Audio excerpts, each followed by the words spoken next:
Random लगने वाले पलों को चला रही हो, जो हमारी जिंदगी को बदलकर हमें किसी और डायरेक्शंस में भेज देती हो। जैसे मिसिसिपी का एक गरीब लड़का हॉलीवुड पहुंच जाए। I always love the movies. सपने देखता था उनमें होने के। I was a believer. और मुझे मेरी मंजिल मिली। क्या ये मिरेकल था? हम में से ज्यादातर की जिंदगी में एक मोड़ आता है, एक बुनियादी पल, जब आप सोचते हैं कि ऐसा कैसे हो गया। मेरा वो पल 1989 में था। मैंने 3 फिल्में बनाई, lean on me, driving miss Daisy और ग्लोरी। क्या ये मैंने किया, या कोई ऊपर बैठा ये करवा रहा था, या मैं खुशनसीब था? इसे समझने के लिए मैं मिलने वाला हूँ साइकोलॉजी के एक प्रोफेसर से, जिनका कहना है कि हम अक्सर अचानक कुछ हो जाने को चमत्कार मान लेते हैं।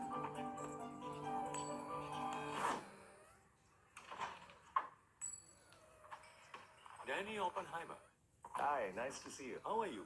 I'm good. How are you? I am good. Great. क्या हो रहा है? कॉइन फ्लिप कर रहा था।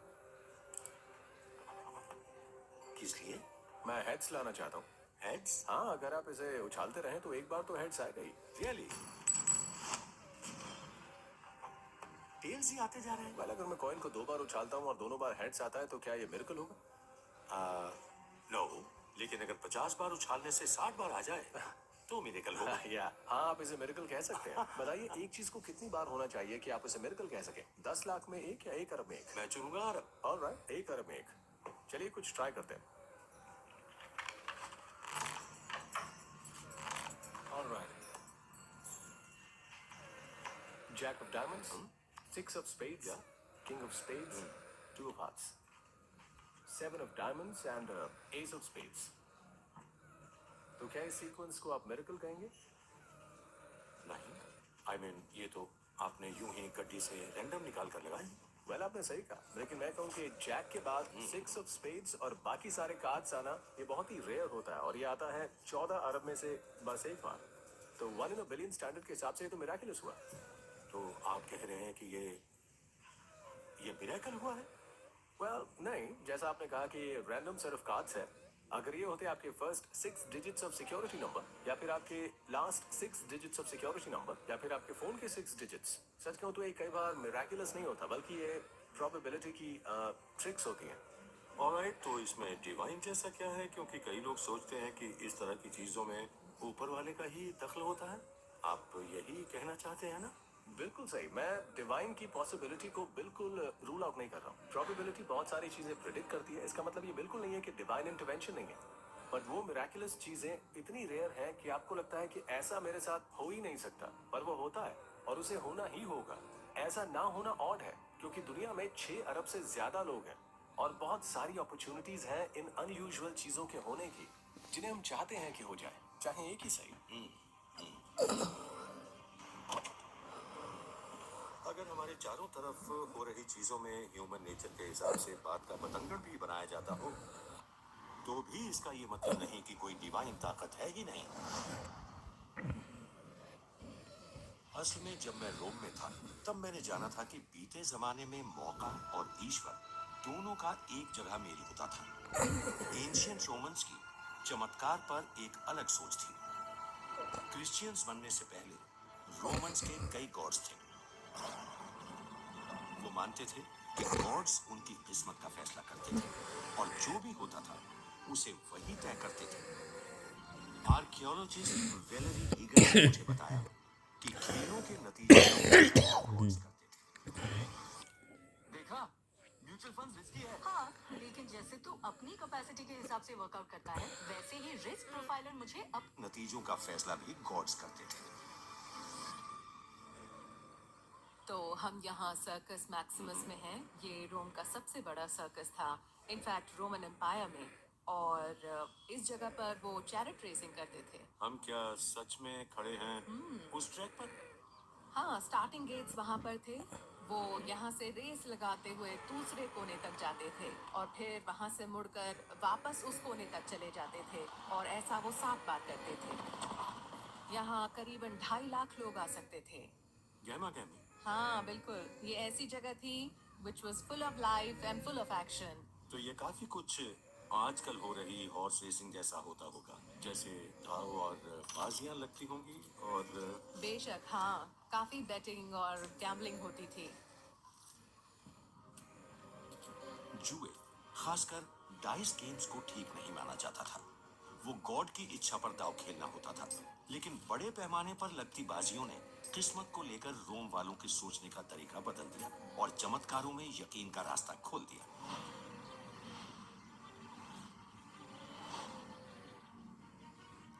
रेस ट्रैक के पास ही एक गली के कोने में यूरोप में भी बहुत मुझे एक स्कूटर है। बेसमेंट में उस टेम्पल के खंडहर दिखाने ले गई जो तीसरी सदी का था। वो जगह जहां रोम वालों ने शायद अपने देवताओं की इच्छा पलट देने की कोशिश की थी। ये तो शानदार है। हाँ बिल्कुल, हम अभी जिस जगह हैं उसे मित्रेयम कहते हैं। मित्रेयम। जी हाँ, आपने सही कहा। ये एक खास तरह का रिचुअल स्पेस था जहाँ मित्र कल्ट रिचुअल्स करते थे। ये गॉड हैं, बुल को मार रहे हैं। मिथ्रस गॉड लोगों, दमदार लोगों, सैनिकों, ताकतवर बिजनेसमैन के देवता थे। तो हम यहाँ इस मित्रेयम में हैं जो एक तरह से जैसे ओरिजिनल मैन केव है। हमें पता है वो बहुत दावतें करते थे। तो क्या यहाँ उनके साथ कोई प्रीस्ट भी होता था? यहाँ प्रीस्ट्स होते थे, हाँ इसमें शक नहीं, जो दावतों पर नजर रखते थे क्योंकि ये बहुत जरूरी था कि आप रिचुअल्स सही तरीके से करें, ये पक्का करने के लिए कि आपकी टीम को ही कामयाबी मिले। सर्कस मैक्सिमस में तो यहाँ वो सब रिचुअल्स होते थे, मतलब किस्मत को सच में एडजस्ट किया जाता था ताकि उनके मन की हो, या हम उनसे कुछ ऐसा करवा पाए जिसमें हमारा फायदा हो, हमारी मर्जी हो? नहीं, ये उनको किस्मत के लिए अलग से कोई कोशिश करने से नहीं रोकता था। बेशक हमें पता है तब काफी चीटिंग होती थी सर्कस मैक्सिमस में। नो। यही होता था। उन्होंने हर कोशिश की अपने फायदे के लिए, अपनी कामयाबी के लिए, और उनको चीटिंग से कोई परहेज नहीं होता था। वो देवताओं को अपनी किस्मत डिसाइड करने दे रहे थे। इसका मतलब ये नहीं था कि कोई और उनकी हेल्प नहीं कर अगर सकता हेल्प था। कर सकता था हाँ तो बिल्कुल, क्योंकि उनका सोचना था कि गॉड उनके काम आते हैं। और ये जिंदगी के हर पहलू के साथ था जिसमें बेशक उनकी टीम भी शामिल थी जो रेस कर रही थी सर्कस मैक्सिमस में। रोमन्स अच्छा। में फेथ की कमी थी, वो तो बस रिचुअल्स फॉलो करते थे। यही मुकद्दर। जी हाँ, मुकद्दर। They had fates Not not the faith. fate. और ये फर्क काफी बड़ा था। एंशियंट रोमन्स मानते थे कि अगर कोई देवताओं के साथ अच्छा करता है तो वो भी उसके साथ अच्छा करते हैं। चैरियट रेस जीतने से डाइस फेंकने तक हर चीज ऊपर वाले की दया का नतीजा हो सकती थी, यानी एक छोटा सा चमत्कार। हमारी जिंदगी में कुछ भी अचानक नहीं होता। ये सोच गुजरे जमाने के रोमन्स की संस्कृति के साथ खत्म नहीं हुई। ये पूरी तरह जिंदा रही है चाइनीज फिलॉसफी और डाओइज्म रिलीजन में। डाओइज्म करीब 2000 साल पहले शुरू हुआ। डाओइज्म में जोर गॉड्स पर नहीं, डाओ पर होता है, ब्रह्मांड की वो अल्टीमेट क्रिएटिव एनर्जी जिससे हम सब आपस में जुड़े हुए हैं। इस आपस में जुड़े होने के माने हैं कि हमारा मुकद्दर पैदा होते वक्त तय हो जाता है।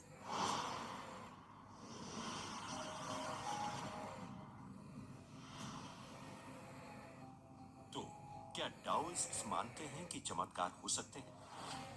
ये पता लगाने के लिए मैं जा रहा हूँ लॉस एंजलिस में बसी चाइनीज कम्युनिटी के बीच। वहां मैं मिलूंगा चौथी पीढ़ी की एक डाओइस्ट फेट कैलकुलेटर से। नाम है jenny Lu. Jenny Lu. Morgan Freeman, yes ma'am. Nice to meet you. Thank you. अंदर आइए प्लीज। Thank you. तो आपने मेरा लाइफ चार्ट बनाया? I did. आप पैदा हुए पहली जून को, तो 6/1/1937 2 AM। सही है? हाँ? आपका लाइफ चार्ट बताता है कि जब आप पैदा हुए थे तब आपके 120 स्टार्स कहाँ थे। ये स्टार्स एक खास एनर्जी फील्ड बनाते हैं जो क्वालिटी और सक्सेस पर असर डालती है आपकी जिंदगी में। चाइनीज में हम इसे एस्ट्रोलॉजी नहीं कहते, हम इसे कहते हैं फेट कैलकुलेशन। Fate calculation. ये लाइफ को 10 साल की पीरियड्स में कवर करता है। 6 से 15 तक की एज, फिर 16 से 25 और ऐसे ही चलता रहता है। तो अब 76 और 85 के बीच क्या है? इस वक्त आप है अपने फ्रेंडशिप सेक्टर में। इस फ्रेंडशिप सेक्टर में जो स्टार है उसका नाम है वुनजोंग। ये स्टार रिप्रेजेंट करता है पढ़े लिखे समझदार लोगों को, ऐसे लोग जिन्हें आप अपने आसपास देखना चाहेंगे। फिलहाल तो सब ठीक है। सो फार सो गुड। और अभी तक आप यहाँ क्यों नहीं आए थे, इसकी वजह है वो स्टार जो आपके पर्सनल सेक्टर में है, और इस स्टार को हम कहते हैं टिंसन। तो टिंसन है एडवेंचर वाला स्टार, यानी ये इंसान को हालात के साथ चलाता है। अगर मेरी फेट पहले से तय है तो क्या इसमें मिरेकल्स के लिए गुंजाइश बचती? एब्सोल्युटली। लाइफ चार्ट को हम पहले से सब तय नहीं मानते, और ना ही हम इसे पत्थर की लकीर मानते हैं। हम जिंदगी को एक सफर की तरह मानते हैं, और किसी भी सफर पर जाने के लिए आपको चाहिए मैप। तो इसमें आएंगे डेड एंड्स, इसमें आएंगे बहुत सारे पॉट होल्स, और अगर आपको पता है कि वो कहाँ है तो आपकी कार आपके कंट्रोल में ही रहेगी। ये तो बस एक नेविगेशन सिस्टम है, आप मुड़ सकते हैं। अगर आपको समझ है कि आप कैसे चारों तरफ की चीजों से जुड़े हुए हैं, तो यही मिरेकल आपकी हेल्प करेगा। तो इसका कोई कनेक्शन है फेंगशुई से? फेंगशुई बेस्ड है डाओइस्ट थॉट पर, जो कहती है हमारे आसपास सब कनेक्टेड है, हर चीज एनर्जी से बनी हुई है, हम सब एनर्जी से जुड़े हैं। फोंग का मतलब है हवा, सोई है पानी। ये वो एनर्जी है जिसे हम खत्म नहीं कर सकते या बना नहीं सकते, मगर हम इसे मोड़ सकते हैं, इसे काम में ला सकते हैं। चाइनीज सोच में हर चीज की एक वजह है कि वो क्यों हुई।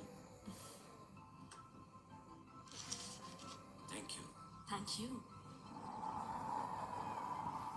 Feng shui, wind, water.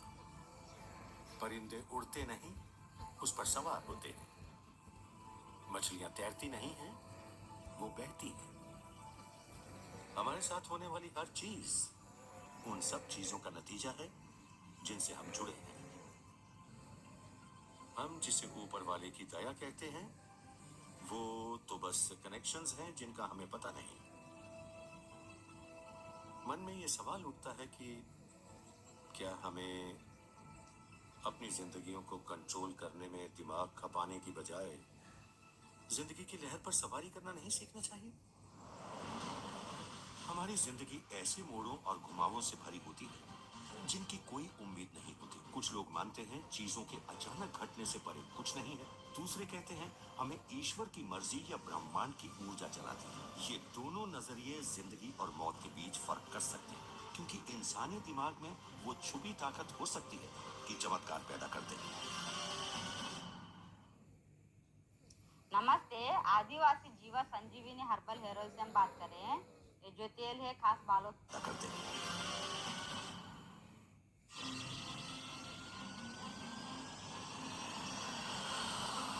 चमत्कारों की ताकत को समझने के लिए मैं कर रहा हूं दुनिया का सफर, और आया हूं कायरो ये पता लगाने कि क्या वो ताकत हमारे अपने दिमागों से भी आ सकती है। मैं पहुंचा हूं दुनिया के सबसे पुराने हॉस्पिटल्स में से एक में। ये हॉस्पिटल मशहूर था मेडिकल साइंस और आस्था की हीलिंग पावर का मेल कराने के लिए। इस्लाम के हार्वर्ड हिस्टोरियन और फिजिशियन अहमद रगाब मुझे कलावून कॉम्प्लेक्स में लाए, जो पहली बार 1285 एडी के आसपास खुला था। ये वो एंट्रेंस रही होगी जहां से पेशेंट्स नॉर्मली अंदर जाते होंगे। वाह, बाहर के मुकाबले यहाँ तो बिल्कुल अलग माहौल है। एक्चुअली इसका डिजाइन ही ऐसा है। अगर आप बाहर से इस कॉरिडोर में आए तो बाहर धूप और धूल भरी गली है, शोर शराबा है, पर यहाँ का ये कॉरिडोर कम रोशनी वाला, शांत और छायादार है। पेशेंट्स यहाँ बेहतरीन दवाओं और खुदा के करिश्माई कर्म से ठीक होने की उम्मीद के साथ आते हैं। आइए मैं आपको कुछ दिखाता हूँ। ओके। ओह माय गुडनेस, यहाँ जैसी शानदार कंस्ट्रक्शन आई थिंक मैंने और कहीं नहीं देखी होगी। ये सुल्तान कलावुन की श्राइन है, जो फाउंडर थे इस हॉस्पिटल के। पेशेंट्स यहाँ आकर सुल्तान को थैंक्स बोलते हुए प्रेयर करते होंगे। धीरे धीरे सुल्तान खुद आइडिया ऑफ हीलिंग से जुड़ गए होंगे। ये ऐसा है जैसे ये किसी हीलिंग सेंट के उभरने की हिस्ट्री हो। क्या इसके माने ये है कि यहाँ फेथ और हीलिंग में एक नाता बन गया था? दवाइयों को लोगों को खुदा से जोड़ने के जरिए के तौर पर देखा जाता था, तो आखिरकार बीमारी से ठीक होने के पीछे खुदा की मर्जी और उसका करम ही माना जाता है। चाहे आप दवा ले रहे हैं, लेकिन आप ठीक तभी होंगे खुदा जब- की मर्जी हो तो। जी। तो एक्चुअली जो भी होता है वो खुदा की मर्जी से होता है। जी बेशक।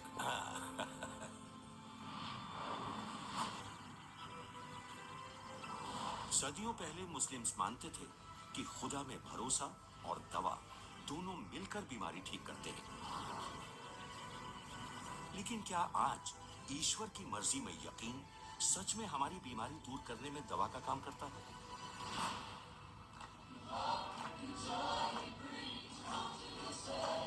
Tom Renfro miracle of modern medicine वाली कहावत को बखूबी जानते हैं, क्योंकि वो प्रैक्टिसिंग फिजिशियन है, लेकिन वो ईश्वर के चमत्कारों पर भी यकीन करते हैं, और एक तो उनके साथ हुआ भी है।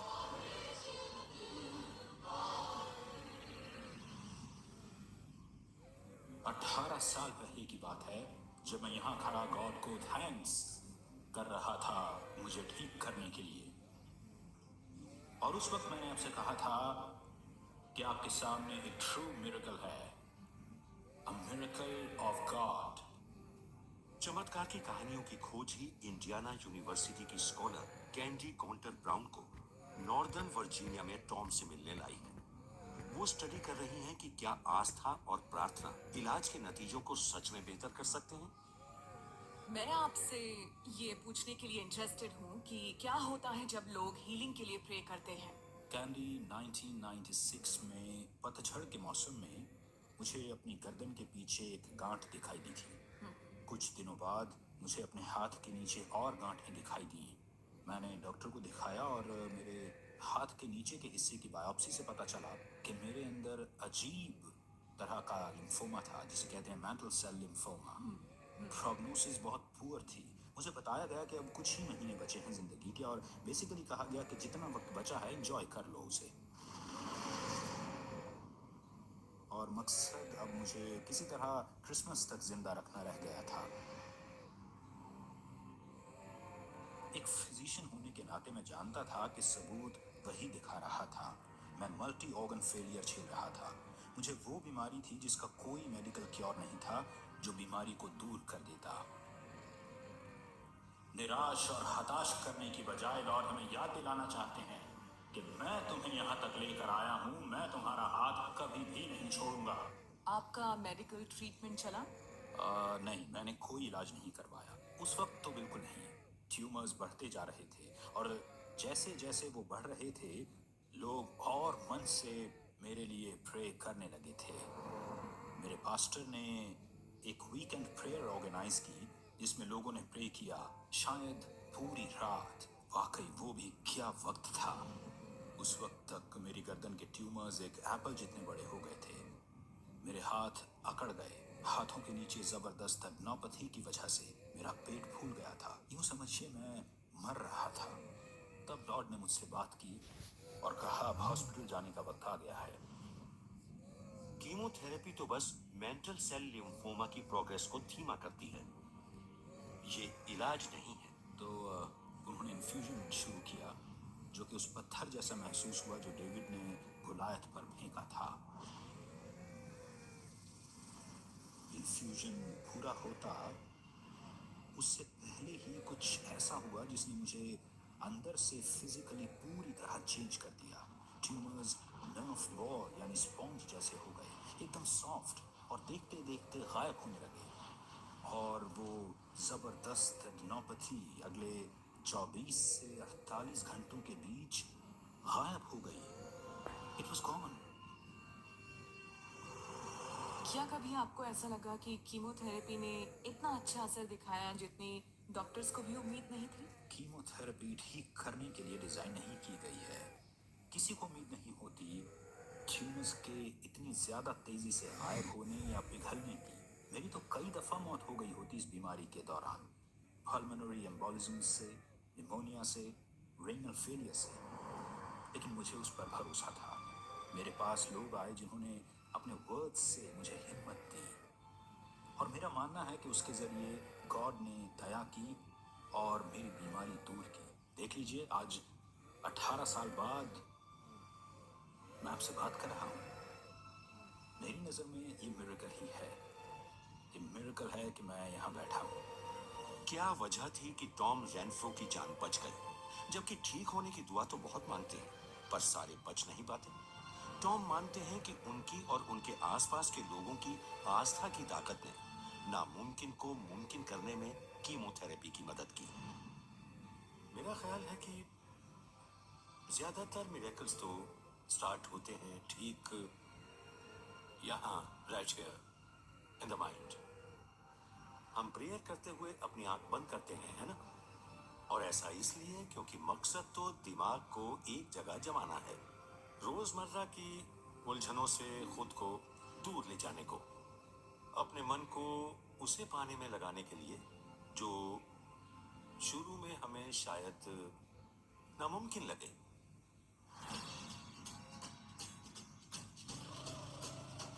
मैं आया हूं इंडिया, उस धर्म को जानने जो मानता है कि हम सबके दिमाग में चमत्कार करने की ताकत है। ये है बोध गया का महाबोधि टेम्पल।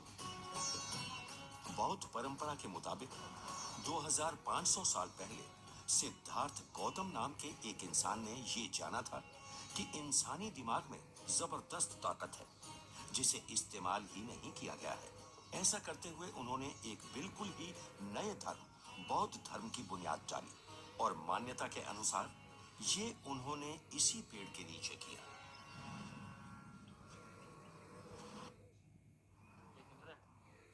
भैया इधर बस में यार, आपकी टीम बस उधर है।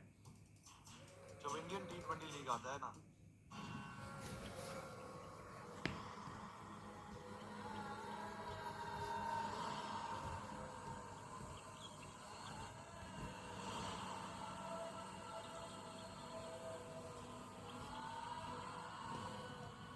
मैं समझना चाहता हूँ कि बौद्धों को क्या लगता है इस पेड़ के नीचे बैठने पर सिद्धार्थ के साथ क्या हुआ होगा। तिब्बती लामा लॉसेंग टेम्पा ने इसका पता लगाने में मेरी मदद करने का वादा किया है। आइए। यहाँ आकर मुझे भी अच्छा लगा कि आप आए। मुझे भी। तो ये वो पवित्र जगह है जहाँ पर बुद्ध को ज्ञान प्राप्त हुआ था। लोसेंग ने कहा है कि वो मुझे बुद्धा के ज्ञान के मिरेकल समझाएंगे और ऐसा वो करेंगे मेरे दिमाग को चैलेंज करके, जिससे मैं खुद देख सकूं उस प्रकाश को। क्या जानते हैं आप, ज्यादा अमेरिका में कुछ क्या नहीं, पढ़ाया जाता है मतलब बुद्ध के बस बारे में? मैंने पढ़ा है कि उनका जन्म राजा के यहाँ हुआ और ठीक। वो बहुत नाज नखरों में पले बड़े, लेकिन एक दिन उन्होंने महल छोड़ दिया और निकल गए बिल्कुल ठीक। और जिंदगी की असलियत को समझना शुरू किया। लेकिन ये बताइए, उन्होंने ऐसा क्यों किया? इसी सवाल का जवाब तो देना है आपको कैसा लगेगा अगर आपके पैदा होते ही आपके फादर डिसाइड करें कि मेरा ये बेटा राजा बनेगा, इसलिए मैं उसे इसी महल में रखूंगा और चारों तरफ खूबसूरत चीजें और सही। कभी न मुरझाने वाले फूल और हमेशा खूबसूरत दिखने वाली